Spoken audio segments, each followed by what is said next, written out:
Maynila ang nagtayo ng bagong school building pero hindi pangkaraniwan ang materyales na ginamit nila dahil ang bagong gusali yari sa pinagpatong-patong ng mga container van. Saksi si Rauna Crisostomo.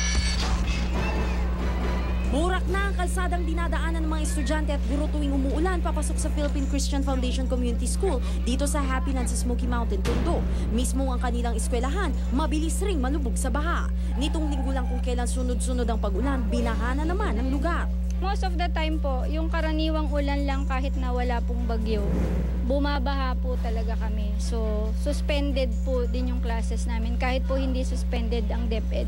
Maliban sa putik at baha, mas tumitindi ang amoy ng basura dito sa Smoky Mountain tuwing umuulan.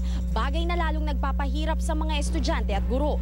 Pero malapit na nilang iwan ang eskwelahang 6 na taon nilang pinaglagian.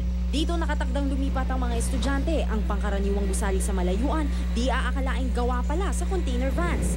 Sa cellphone video na ito, makikitang sinalansan ng mga container van para gawing 4 na palapag na eskwelahan. Ang bawat classroom tigtatatlong pinagdikit-dikit na container vans. At dahil sinelyuhan na ng semento, makikita na lang ang bakas ng container vans pag tumingala ang estudyante. Maraming pag-aaral pa yung ginawa kaya medyo nataglan yung proyekto. Bawat concept kasi pinag-aaralan. Hindi man public school, libre pa rin ng tuition pati mga libro ng mahigit 500 estudyante rito. Bagay na ipinagpapasalamat ng mga magulang ng mga bata.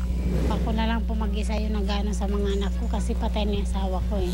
Ngayon, nagpapasalamat ako kasi merong PCF na nagpaaral sa mga bata. Libre. Bali, nakakabawas gastos din po sa akin.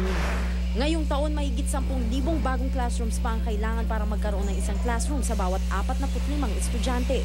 Kaya't malaking tulong man ang mga eskwelahang tulad ng Philippine Christian Foundation Community School, hindi pa rin pwedeng pakampante ang gobyerno. Ako si Rauna Crisostomo, ang inyong saksi.